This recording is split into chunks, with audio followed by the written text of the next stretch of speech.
Ya, jadi ada 3 file yang akan kita coba pelajari. File pertama dengan file kedua itu nanti tentang teori dari data statistik, visualisasi, dan repositori. Kemudian file yang ketiga itu praktek, ya praktek tentang data statistik.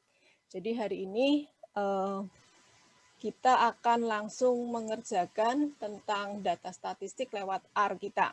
RStudio kita ya, sehingga nanti pada pertemuan di praktikum itu kita bisa melanjutkan dengan pembahasan visualisasi dan juga pembacaan data ya. Sengaja saya masukkan di teori karena teorinya sedikit tetapi untuk di praktek itu cukup banyak sehingga perlu saya masukkan ke dalam kelas teori untuk praktek R-nya.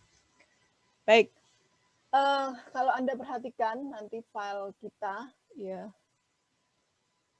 saya akan share screen dulu, screen saya. Sudah terlihat screen 2 saya ini? Sudah ya? Ya. Oke, jadi akan ada 3 file. Yang pertama adalah yang 4 DM visualisasi, ya, visualisasi. Ini filenya cukup banyak. Sheet-nya cukup banyak maksud saya, sheet-nya cukup banyak, ada 54 sheet ya. Nah, dari 54 sheet ini saya rangkum, saya buat rangkuman, kemudian Anda bisa gunakan visualisasi yang rangkuman. Ya, rangkuman ini nanti ada 9 sheet saja, 10 sheet ya, 9 sheet ya. Jadi dari 54 saya rangkum menjadi 9. Nanti kalau detail untuk setiap isinya Anda bisa lihat di materi yang lebih lengkap ya. Ini sengaja saya potong hanya intinya saja, nanti detailnya bisa dilihat di slide file yang sebelumnya. Jadi file ini saya adaptasi dari sheet atau PowerPoint dari Jiawei tentang penambangan data ya, data mining. Oke, kemudian nanti file yang ketiga itu adalah yang untuk praktek. Saya kasih nama DM untuk data statistik. Ya. Ini materi praktikum sebetulnya. Ya. Jadi ini nanti kita akan langsung praktek menggunakan R. Ya, RStudio. Cukup banyak. Ya, nanti juga ada tugas yang harus kita kerjakan. Ya. Jadi cukup lumayan. Ya. Baik, saya akan mulai untuk materi teorinya dulu sedikit saja.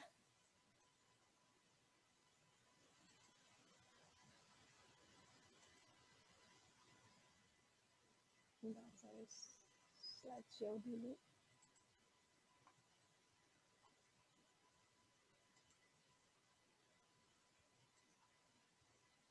Bu, Ya. mau nanya.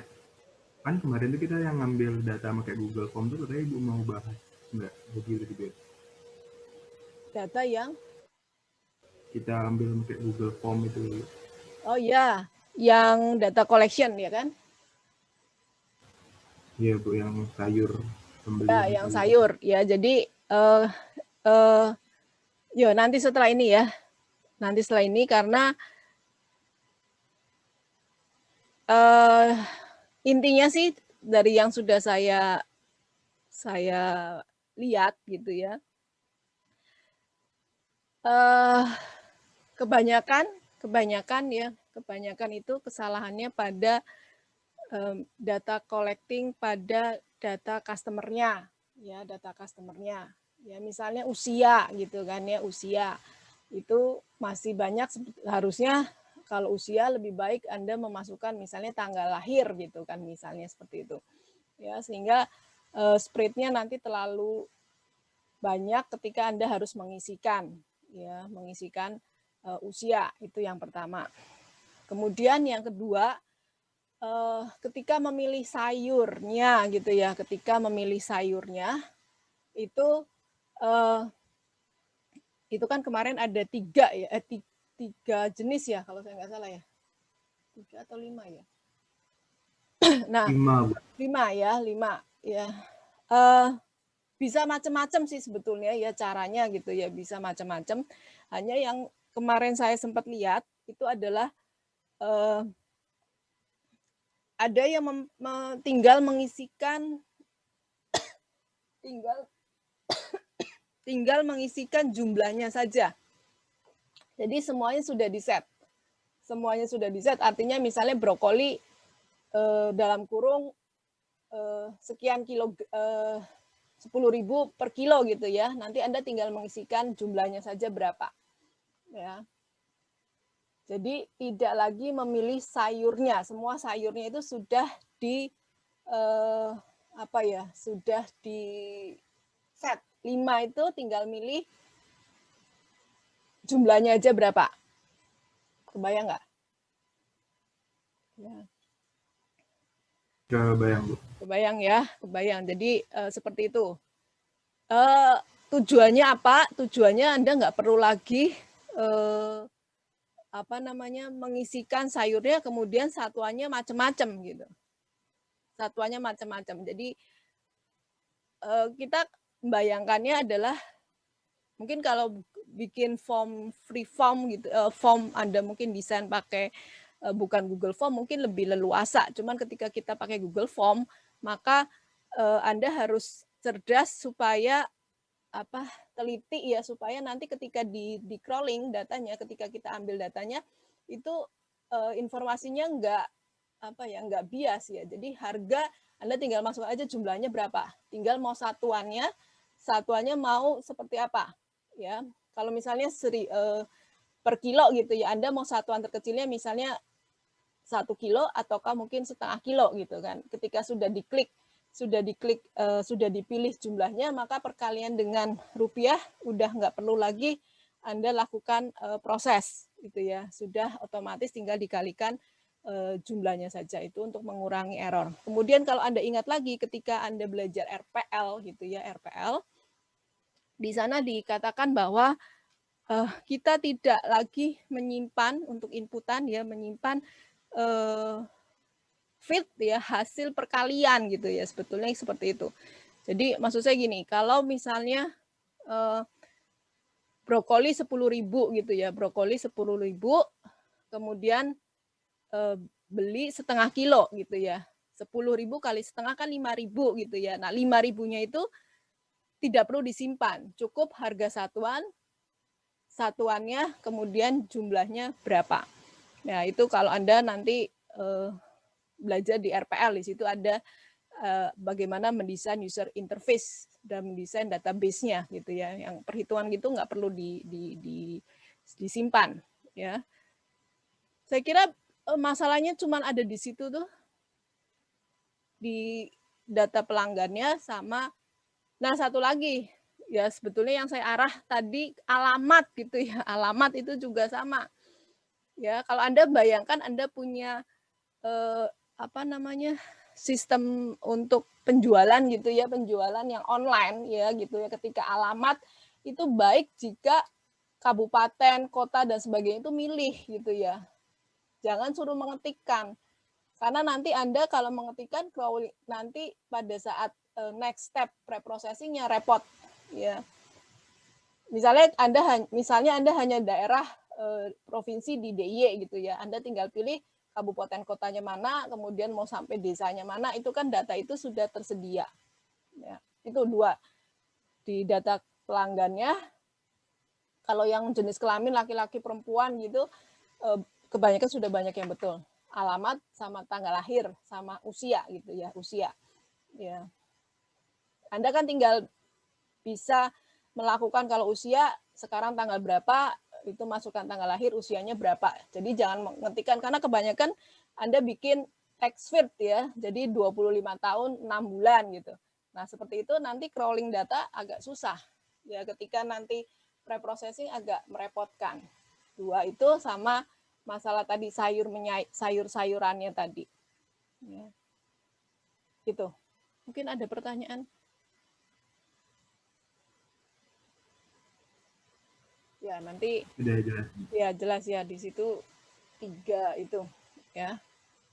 3 titik yang utama sih sebetulnya, karena saya harapannya tadi saya bisa membuat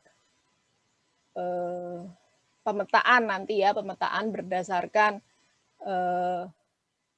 pengiriman atau customer-nya gitu ya, dan customer-nya itu bisa saya split usianya itu antara sekian sampai sekian, sekian sampai sekian gitu ya, belinya apa saja gitu. Ya nanti di data statistik ini akan kelihatan ya, akan kelihatan nanti kita coba lihat ya apa yang diinginkan dari data yang kita koleksi tadi gitu ya. Oke, itu ya. Baik, kita lanjutkan. Karena kelas ini kan lebih sedikit ya dan lebih kemarin sudah ikut banyak yang sudah ikut saya di pengenalan pola sehingga speed-nya itu berbeda, kecepatannya itu berbeda sehingga kalau kelas sebelah mungkin hanya tidak saya berikan terlalu dalam, yang ini lebih ya agak sedikit berbeda dari sisi materi, dari sisi tugas dan dari sisi kedalaman materi agak sedikit berbeda, tetapi standar minimumnya sama ya. Oke. Karena ini hanya 25 ya, kelas sebelah itu 30 ya.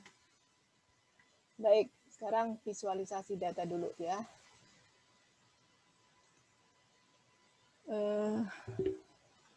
Saya share screen dulu.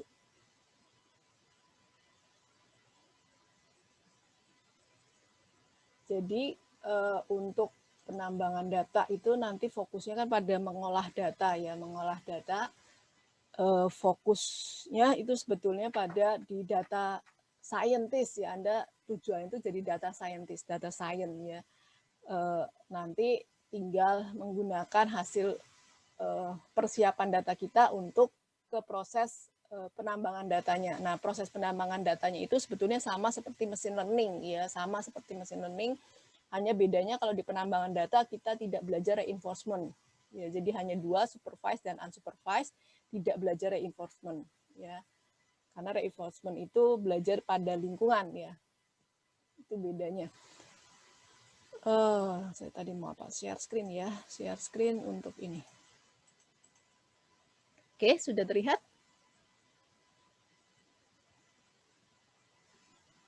Sudah terlihat belum ya? Sudah ya. Oke, kita mulai ya. Jadi saya hanya akan ambil rangkuman. Nanti detail silakan Anda pelajari di slide atau di file yang lain. Ya. Jadi di rangkuman ini tentang visualisasi data sebetulnya ada 4 yang akan kita pelajari tentang basic statistic description of data. Kemudian visualisasi data, similarity, dissimilarity, dan repository. Ya. Kemarin kalau nggak salah Anda semuanya sudah ambil statistik. Coba saya pengen resen yang belum.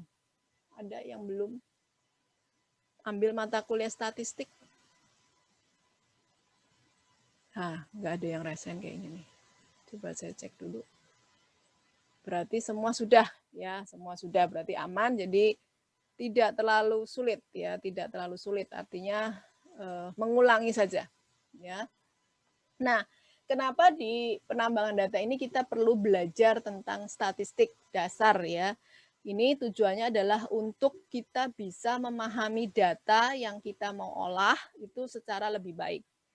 Ya, di data statistik ini nanti ada 2 yang akan kita pelajari ya. Yang pertama adalah masalah kecenderungan data atau central tendency, kemudian variasi data dan sebaran data atau yang kita kenal dengan dispersion data. Ya, jadi tujuannya kenapa perlu belajar lagi gitu ya, supaya kita paham tentang data. Kalau kita tahu data, nanti kita bisa lebih pengetahuan apa yang mau saya dapat dari data yang kita miliki, ini akan lebih mudah nanti gambarannya. Nah, untuk central tendency ya, ini ada yang bisa kita lakukan ya dengan teknik statistiknya adalah mencari mean, median, dan mode.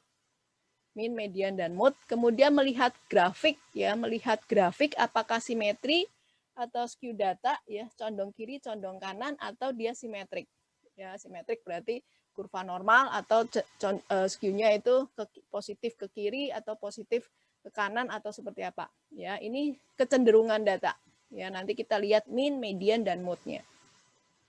Nah, kemudian untuk dispersion datanya atau sebaran data atau variasi data, itu kita bisa lihat dari kuartilnya, Q1 dan Q3, kuartil 1 25% data di depan ya, Q3 25% data di belakang ya. Kemudian interkuartil atau yang kita kenal dengan IQR-nya yaitu dari Q3 dikurangi Q1. Nah, kemudian ada 5 number summary. Nah, ini juga yang penting nanti 5 number summary ada min, Q1, median, Q3, max ya. Jadi kalau median mestinya di Q2 ya. Nilai median di Q2, minimum Q1, Q2, Q3 dan maksimum. Kemudian outlier. Ya, outlier itu yang lebih kecil atau lebih besar dari biasanya dihitung 1,5 kali dari IQR. Ya, 1,5 kali dari IQR-nya. Kemudian kita bisa ya melihat juga kalau dispersion data secara grafik ya, secara grafik nanti kita bisa lihat menggunakan box plot. Ya, jadi di box plot ini menggambarkan 5 number summary. Ya, 5 number summary itu digambarkan di box plot ini. Kemudian yang lain lagi tentang sebaran itu adalah varian dan standar deviasi ya, varian dan standar deviasi. Mungkin Anda sudah kenal ya standar deviasi, cara ngitungnya seperti apa, varian maksimum minimum ya, variannya berapa, nilai variannya. Oke, jadi itu 2 saja yang akan kita pelajari, sentral tendensinya dan dispersion datanya. Nah, ini grafik untuk menggambarkan statistik ya, pakai box plot tadi yang sudah saya sebutkan.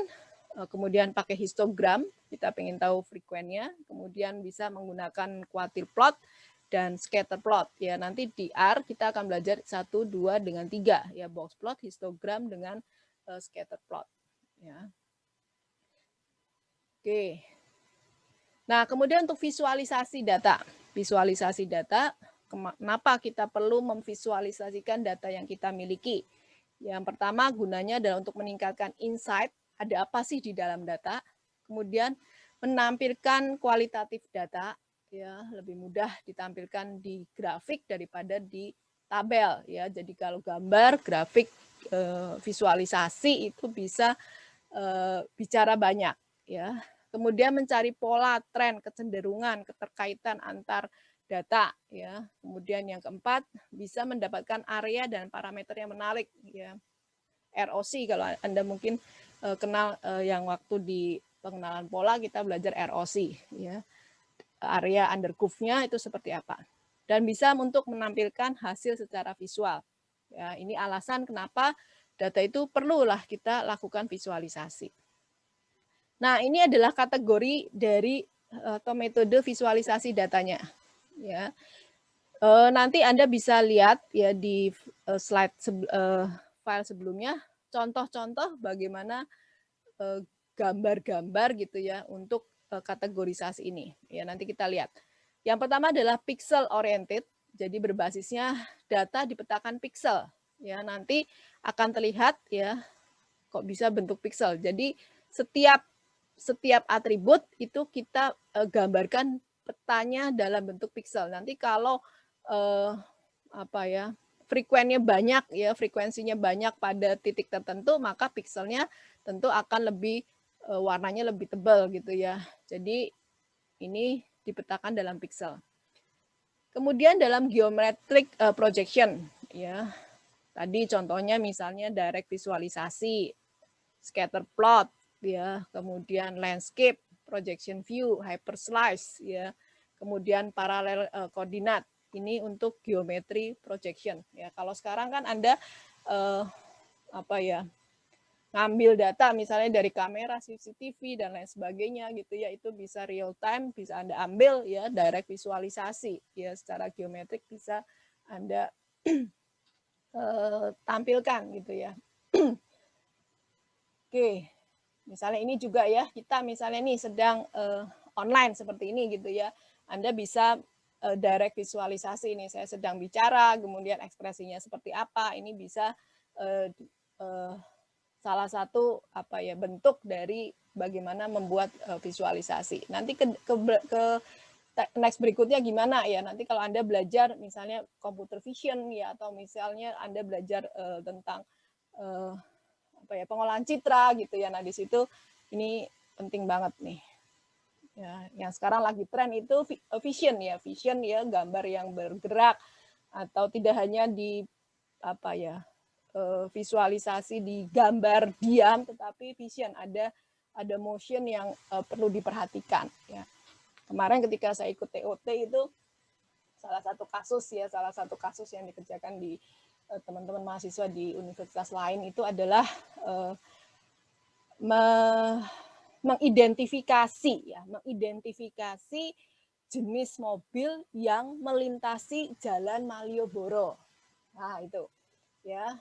Jadi datanya diambil dari kamera CCTV ya, bergerak ya, kendaraannya bergerak, tidak hanya gambar diam gitu ya. Nah, ini sangat menarik ya. Jadi kita bisa lihat dalam time frame waktu, Anda bisa capture data, ambil data setnya, ini mobil apa, jenis apa ya, pakai computer vision di situ ya. Nanti mungkin bisa jadi ide juga buat bahan tugas akhir Anda ya. Jadi mobil misalnya kendaraan yang lewat di Malioboro pada periode 1 bulan saja gitu ya, atau 1 minggu lah ya, itu banyakkan mobil jenis apa gitu ya, seperti itu.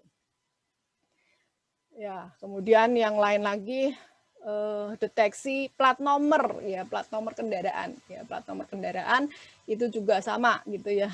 Kan kendaraannya bergerak gitu ya, kendaraannya bergerak. Ini nomornya berapa?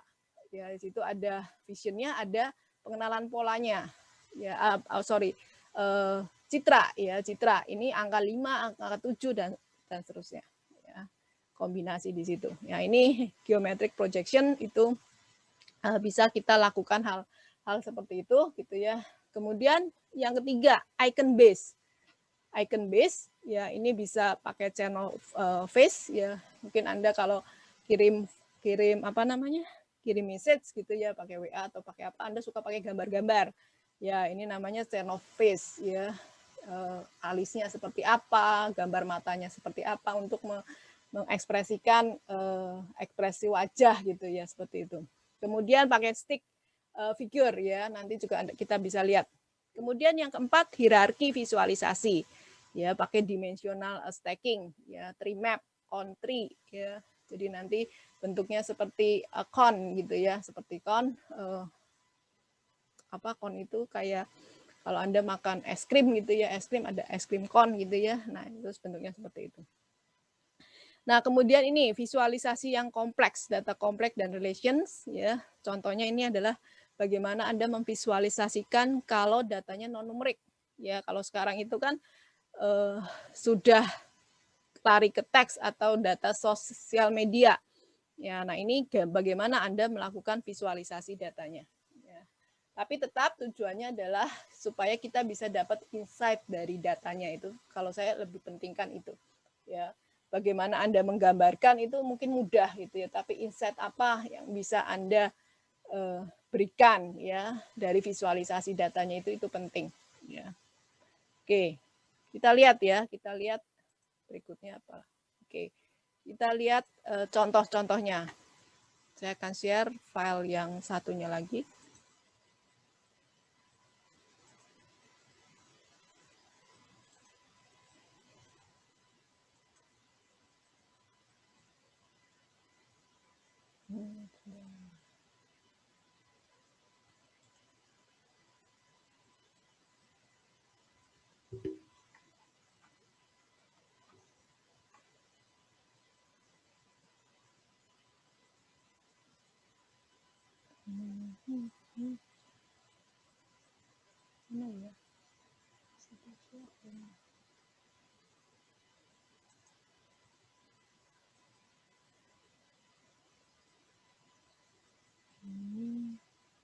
Ini yang rangkuman.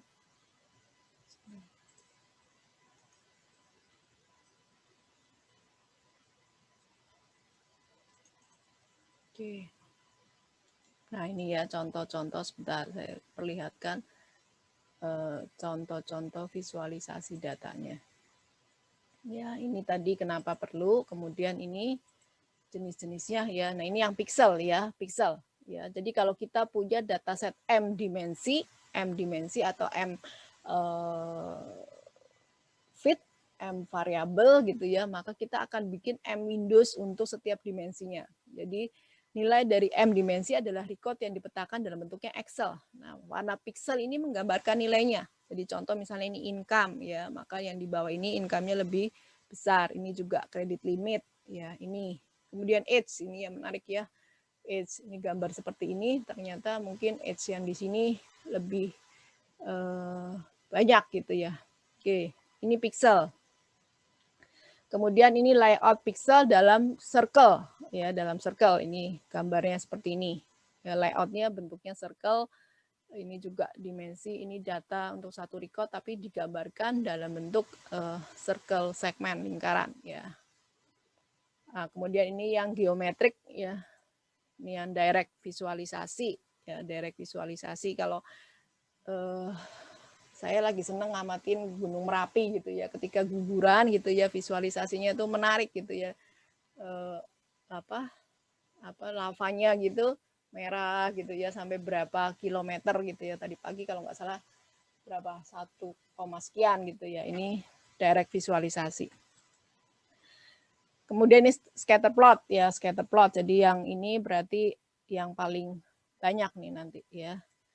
Oke, ini landscape ya, landscape ya, bentuknya visualisasi datanya dalam perspektif landscape ya, tidak lagi 2D gitu ya, tapi bisa juga 3D ya. Ini datanya. Kemudian ini paralel koordinat. Kemudian ini ya, menarik ya. Kalau mungkin yang nggak ngerti gitu ya, ini data apa gitu ya. Tapi kalau ada penjelasan, ini data XY-nya, sumbu XY-nya apa, kemudian ininya seperti apa ya, dibikin berwarna, ini menarik banget. Kemudian yang icon ya. Nah, ini yang tadi saya ceritakan ya, gambar-gambar berupa ukuran matanya gitu ya, nose-nya gitu. Kemudian ini ya mulutnya seperti apa. Ini yang Chernoff faces ya. Nah, ini ya, ini juga saya awalnya bingung ini apa gitu ya. Ini ternyata data sensus yang menggambarkan age ya, ini age vs income ya, age, income, gender, education. Ini antara age dengan income ya, bentuknya adalah stick figure ya, ini adalah lamb ya, limb ya. Ini juga saya bingung ya bacanya, awalnya ini gambar apa gitu ya, mungkin kalau Anda perhatikan gitu ya. Ya. Ini ada yang 2, ada yang 3 kakinya gitu ya, dan seterusnya. Different angle dan length-nya. Nah, kemudian ini yang bentuknya hierarki ya. Ini atribut ya, dimensi stacking, nanti dibikin dalam bentuk seperti ini. Ya, ini dimensional stacking. Kemudian word within word ya, ini. Kemudian ini juga ya tree map ya. Ini kalau Anda di area, bikin area gitu ya, ini gambar-gambar untuk melakukan map ya, tree map. Kemudian info cube ya, 3 dimensi untuk hierarki, display hierarki ya. Tadinya awalnya saya menganggap ini mungkin ini cuman kotak apa ya, kotak promosi gitu ya. Ternyata ini adalah gambar hierarki ya. Hierarki dibuat cube-nya semi transparan ya. Nah, ini tadi yang saya ceritakan cone ya.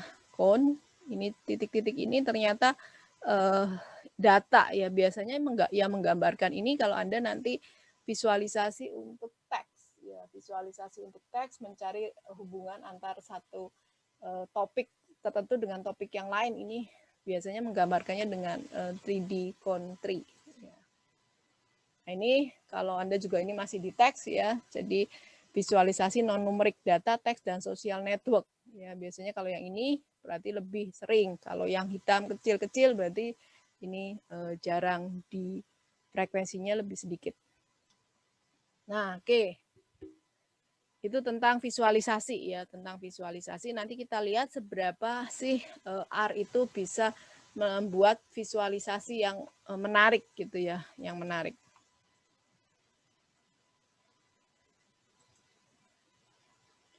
Oke, saya kembali lagi ke yang rangkuman.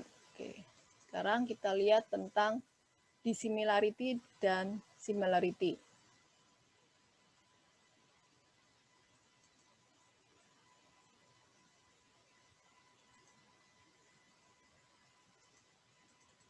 Ya, jadi Anda sudah kenal nih, kemarin juga sudah kita pelajari similarity mencari kesamaan ya. Makin tinggi makin mirip. Kemudian lawannya adalah dissimilarity atau distant ya, mencari perbedaan antara dua objek. Makin rendah malah makin mirip ya. Minimum dissimilarity adalah 0.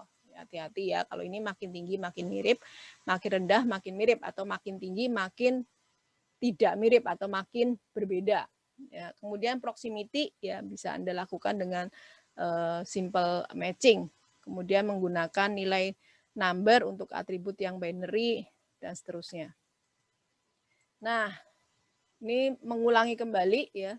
Jadi ketika dissimilarity atau datanya, sekali lagi, ketika melakukan analisis, maka lihat tipe datanya.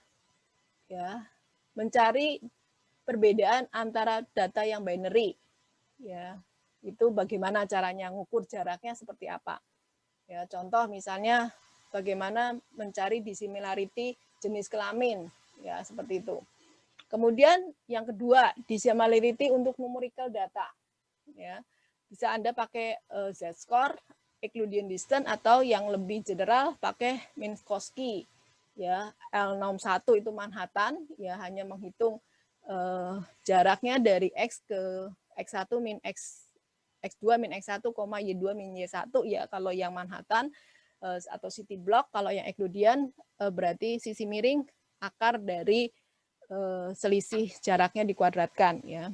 Kemudian kalau tipe datanya ordinal ya kita harus lihat hitung ranking dan menggunakan interval scale. Kemudian kalau tipe datanya mix ya gunakan weighted formula. Nah, kemudian untuk dissimilarity teks atau dokumen ya biasanya gunakan cosinus similarity. Ya. Nah, ini ketika Anda ingin menghitung jarak atau dissimilarity, sekali lagi perhatikan dulu tipe datanya sehingga Anda memilih metode yang tepat. Jangan sampai dia itu datanya binary, Anda gunakan numerik. Ya misalnya contoh laki-laki perempuan, laki 1 perempuan 2 gitu kan. Anda hanya menggunakan misalnya pakai apa? Tinggal dikurangkan saja ya, berarti kayak rumus jarak gitu ya, yang nggak cocok nanti, nggak tepat ya. Nah, itu ya, jadi nanti di slide yang lengkap di situ saya sudah ceritakan bagaimana melakukan proses dissimilarity untuk berbagai tipe data.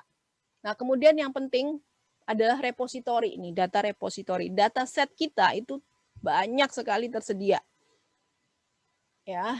Nah, Anda bisa nanti ya, nanti kalau Anda riset atau Anda mengerjakan tugas akhir itu bisa cari di UCI.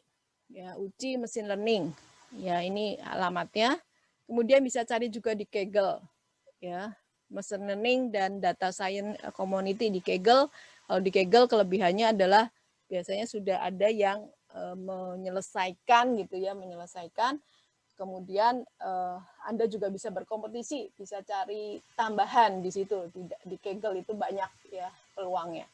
Kemudian KD Nugget, ya ini machine learning, data science dan big data. Jadi ini sebelum ada Kaggle itu KD Nugget itu cukup terkenal ya, cukup terkenal.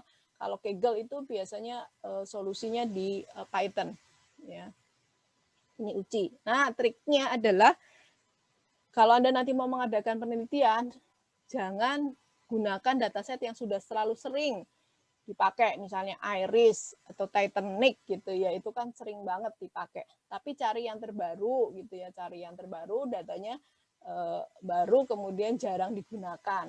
Ya, jadi Anda bisa explore lebih dan tidak ada kesamaan dengan yang lain ya. Seperti itu, ini data repository. Kemudian juga Anda bisa cari data repository lainnya yang ada di kita gitu ya, misalnya seperti data COVID itu bisa di Peduli COVID, kemudian data statistik itu di BPS ya, tadi pagi sempat saya cek ya di BPS gitu, itu cukup lengkap. Anda mau lihat data statistik untuk hasil sensus 2021 itu sudah tersedia juga ya. Kemudian berdasarkan ekonomi itu di data statistik di BPS juga publik sudah tersedia ya. Jadi pesan saya ketika Anda tidak bisa menggunakan data private, ya gunakan data publik. Kalau Anda menggunakan data publik, nanti penekanannya adalah bagaimana improve algoritma dan bagaimana membaca insight. Ya. Jadi kalau yang baru-baru, misalnya diuji yang baru, ya mungkin untuk teknik-teknik tertentu belum ada yang menggunakan. Jadi Anda bisa peluang ada di situ. Ya. Nanti silakan ambil dari UCI, Kaggle atau KD Nugget. Ya, nanti yang apa untuk kita latihan juga ada sebagian saya ambil dari UCI, sebagian dari Kaggle gitu ya, seperti itu. Ya. Oke. Mungkin ada pertanyaan untuk materi rangkumannya.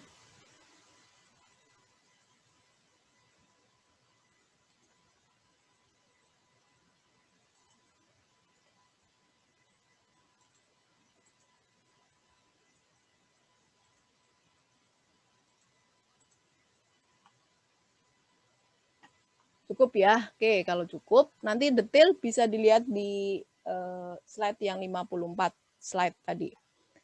Oke, sebelum ke situ, saya akan kasih dulu tambahan sedikit.